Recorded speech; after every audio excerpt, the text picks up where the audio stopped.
Sometimes these things happen in MMA. What's going on, fight fans? Welcome to These Things Happen in MMA. The goal of this channel is to highlight crazy and spectacular moments that have made mixed martial arts into what it is today. Don't forget to follow the channel on social media at These Things MMA, and the link to my merch shop is in the description below. In this episode, I'm going to talk about a historic moment in broadcasting for mixed martial arts. This is the story of how Laura Sanko became a commentator for the UFC. A lot of fans might not realize that Laura Sanko has been involved in mixed martial arts for well over a decade. As a teenager, she received her black belt in karate and discovered MMA in her mid-20s, having her first amateur fight in 2010. Sanko competed in the 105-pound atomweight division and compiled a record of 6-1 before turning pro in 2013. Her first and only fight as a professional came at Invicta 4 against Cassie Robb, where she won by rear naked choke in the second round. There's the tap. Yeah, Sanko victorious. Hometown. Nicely done. Kansas City is a little bit on fire tonight. Look, everybody's standing. Yeah. How was it to fight on an Invicta card? Oh my gosh, what an opportunity. I mean, it's essentially, it's the UFC for women's fighting. So, I mean, what an honor to be able to have my pro debut on such an awesome promotion. I'm thrilled. I signed a 4-fight contract with Invicta, so we'll see. I mean, whoever they throw my way, I guess is we've got next. Maybe one of these girls that's just finishing up in there right now. So we'll see. After her victory, Sanko would have a second fight booked for later that year, only to have it cancelled when she unexpectedly became pregnant. In 2013, women's mixed martial arts had just broken into the mainstream, with Ronda Rousey becoming the UFC's first female fighter. However, the only clear path for the much smaller atomweights was still through Invicta FC, and the reward just wasn't great enough for Sanko to take time away from her family and newborn son. Why did you end up retiring? Because, I mean, most fighters don't retire when they have a winning record. I was in camp for my next fight, and I didn't like how my last cut went, so I thought I'd be cool and switch up my birth control to help me cut my water weight a little bit better for my next fight. And in the switching, my husband accidentally took advantage of the lapse in birth control. But part of it too was, at that time, Invicta wasn't as big of a deal. The UFC didn't have women yet, and they still don't have my weight class. So the future for, like, why would I want to sacrifice so much to really pour my life into this if there's not enough of a goal or payout, I guess. Soon after announcing her pregnancy, Laura received a call from Shannon Knapp, the CEO of Invicta FC. Despite not having any experience on camera, Shannon saw potential in Laura and offered her a chance to do cage-side interviews at the next event. Sanko's first official interview would come at Invicta 5 with women's pioneer Marlos Conan. Her broadcasting debut went great, and the promotion decided to retain Laura for future events. I also saw that you were doing work for Invicta as well. How did that initially get hooked up with you doing stuff for them? The very first thing I did was just a one-off 3-minute random interview with Marlos Conan. And Shannon told me later, she said, you know, I just saw something in you. And then I just got a phone call randomly one December, and she said, hey, we're thinking of switching things up on the broadcast team a little bit, splitting up the role between the color commentator and the person who actually goes into the ring and does the interviews, as well as sideline reporting and things like that. Would you like to do it? And I said yes, but I mean, the only other time I'd ever been on camera was that one-off interview. I had no background in this whatsoever, so I definitely had to learn on the fly on live television with zero experience. As time went on, Laura continued to excel as an interviewer, and eventually Invicta extended her responsibilities to commentary as well. So Laura, it's your first time doing commentary tomorrow night. Are you nervous? I'm a little nervous. I think more than anything, I'm excited. It is going to be a crazy day. Yeah, I think so too. So you've gone from Invicta FC fighter to in-ring post-fight interviewer. Yes. And now you're doing play-by-play commentary. Correct, yes. Yeah. So what's your next step at Invicta FC? Honestly, I never thought I would be doing play-by-play. Shannon kind of had to talk me into it. She's pretty persuasive. She knows how to put forth a good argument, so to speak. So I'm excited. Then a viral moment happened in 2016 that would have a tremendous impact on Laura's career. Bantamweight champion Tanya Evinger had just defended her title at Invicta 17, and during her post-fight interview, unbeknownst to Laura, she decided to kiss her live on the broadcast. Laura took the moment in stride and brushed off any negative responses that the media might have had towards Tanya. She later describes how the experience ultimately got her noticed by the UFC and how a chance meeting with the owner of Affliction possibly led to an audition with Fox. I think I've only told this story to like one other person. First of all, I had the thing that with Tanya that happened. Tanya Evinger kissed me. So that went viral for half a minute. And I think maybe some people at the UFC had seen that because it was on Fight Pass. When I lived in New York, I knew the guy who started Affliction because we randomly met at a party. His name is Michael Cohen, and he's the former attorney to President Trump.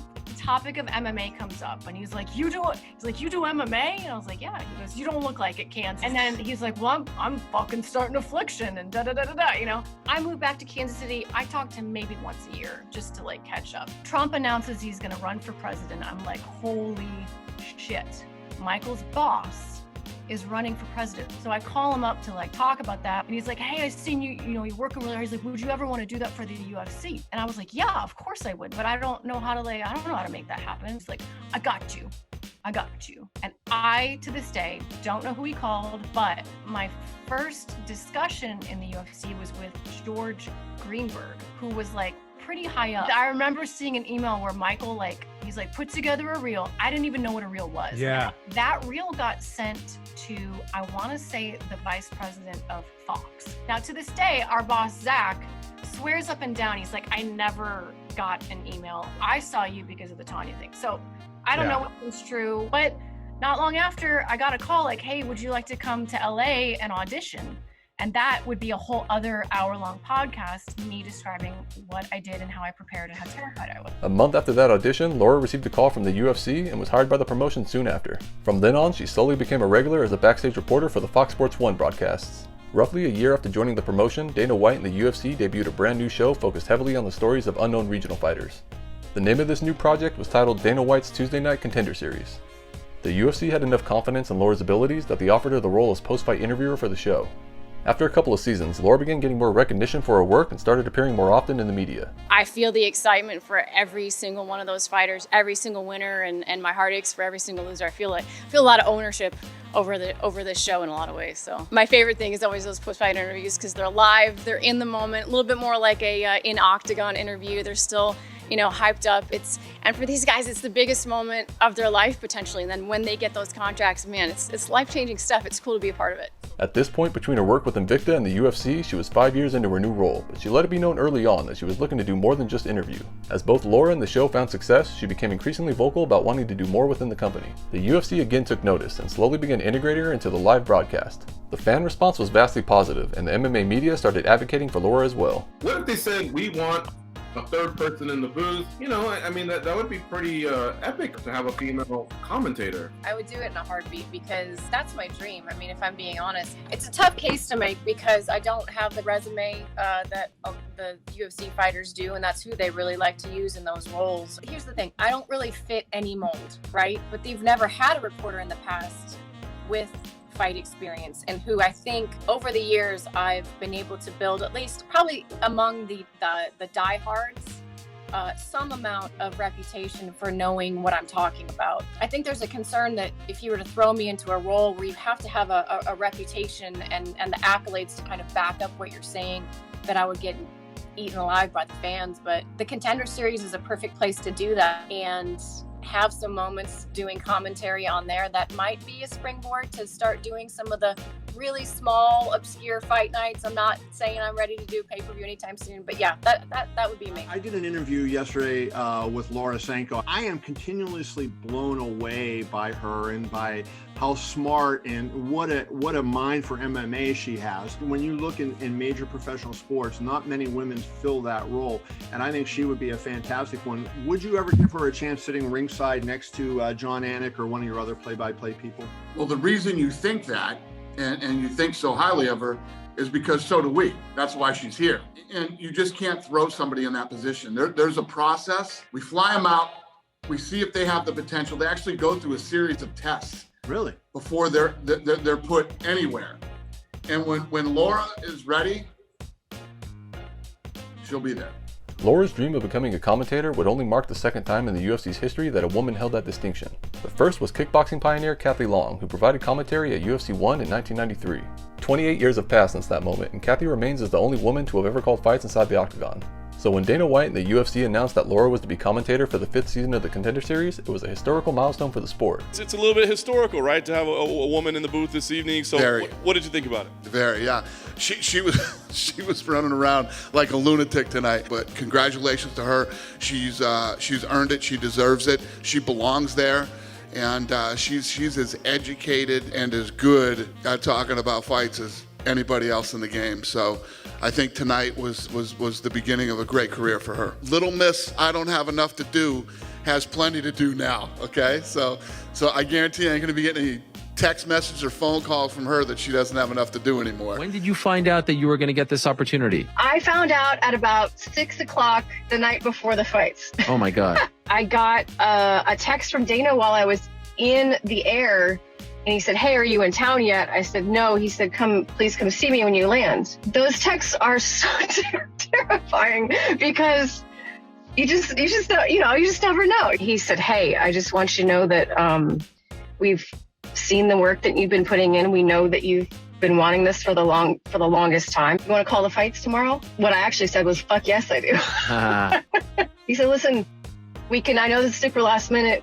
We can push it off to next week. I don't know if you're prepared for tomorrow." I said, No. Good. I got this. We're good. The same day of the announcement, Kevin Iole would confirm with Dana White that the promotion plans on featuring Sanko's commentary in future fight night events as well as pay-per-views. So far, she's taken part in every episode of the Contender series, and the show has been a huge part of her career. In the 5 years that Sanko's been with the UFC, she's also provided backstage interviews, did the UFC's Quick Hit series, co-hosted pre-fight weigh-in shows, and has done long-form interviews. In addition to her duties with the UFC, Sanko recently started working with promotion LFA on a part-time basis, providing commentary for them as well. Laura joins a growing list of female contemporaries in the UFC, with names like Megan Olivi, Karyn Bryant, and Heidi Androl. Considering that she has no background in broadcasting or journalism makes her accomplishments even more impressive. Because of Laura, a whole new generation of women will grow up seeing someone like them provide commentary on mixed martial arts' biggest stage. Laura Sanko has forever left her mark on the sport, so let us never forget her incredible journey and this historic moment. As always, I posted some related material in the description for those interested. Please like, subscribe, and leave a comment down below with a topic you'd like to hear me cover in a future episode. Again, don't forget to follow the channel on social media at These Things MMA, and the link to my merch shop is in the description below. Thanks for watching and supporting my channel. It feels ridiculous to me to say like, oh, I'm gonna leave this legacy. I did all these amazing things. I haven't really done that amazing yet. I don't know. I hope I can. I do hope that I may have eased a path for other women to do similar things, whether it be fighting or whether it be feeling confident to do broadcasting work in a sport that's, very male dominated. It means a lot to me to uplift other women in this sport. If those things can help ease the path, ease that journey into the sport, then that I've accomplished everything I set out to do. Sometimes these things happen in MMA.